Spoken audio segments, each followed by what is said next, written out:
भारत पाकिस्तान संघर्ष विराम की स्थिति।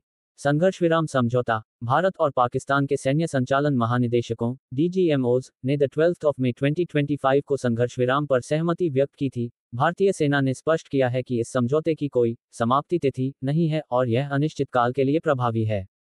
ऑपरेशन सिंदूर। पहलगाम में हुए आतंकवादी हमले के बाद भारत ने ऑपरेशन सिंदूर के तहत सीमित लेकिन प्रभावशाली सैन्य कार्रवाई की, जिसमें पाकिस्तान के भीतर आतंकवादी ठिकानों और सैन्य प्रतिष्ठानों को लक्षित किया गया। अंतर्राष्ट्रीय प्रतिक्रिया। यूके और अमेरिका जैसे देश भारत पाकिस्तान के बीच स्थायी संघर्ष विराम और संवाद स्थापित करने के प्रयासों में सक्रिय हैं।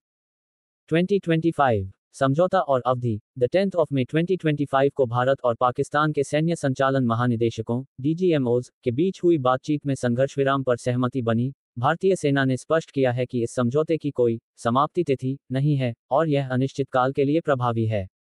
ऑपरेशन सिंदूर। पहलगाम में हुए आतंकवादी हमले के बाद भारत ने ऑपरेशन सिंदूर के तहत सीमित लेकिन प्रभावशाली सैन्य कार्रवाई की, जिसमें पाकिस्तान के भीतर आतंकवादी ठिकानों और सैन्य प्रतिष्ठानों को लक्षित किया गया। इस ऑपरेशन ने पाकिस्तान की वायु रक्षा प्रणाली को कमजोर किया और भारत की सैन्य क्षमताओं का प्रदर्शन किया। अंतर्राष्ट्रीय मध्यस्थता। संयुक्त राज्य अमेरिका और यूनाइटेड किंगडम ने संघर्ष विराम की स्थापना में महत्वपूर्ण भूमिका निभाई। पूर्व अमेरिकी राष्ट्रपति डोनाल्ड ट्रंप ने इस प्रक्रिया में मध्यस्थता की, जबकि ब्रिटेन के विदेश मंत्री डेविड लेमी ने दोनों देशों के बीच स्थायी संवाद और विश्वास निर्माण उपायों को बढ़ावा देने की आवश्यकता पर बल दिया। स्थानीय प्रभाव। कश्मीर क्षेत्र में हालिया संघर्ष के परिणामस्वरूप कई नागरिकों की जान गई और सैकड़ों घर नष्ट हो गए। स्थानीय निवासी अभी भी विस्थापन और नुकसान से जूझ रहे हैं और मानवीय सहायता की आवश्यकता बनी हुई है। Magnifying glass. रूस की भूमिका। वर्तमान में रूस ने भारत और पाकिस्तान के बीच संघर्ष विराम के संबंध में कोई आधिकारिक चेतावनी या बयान जारी नहीं किया है।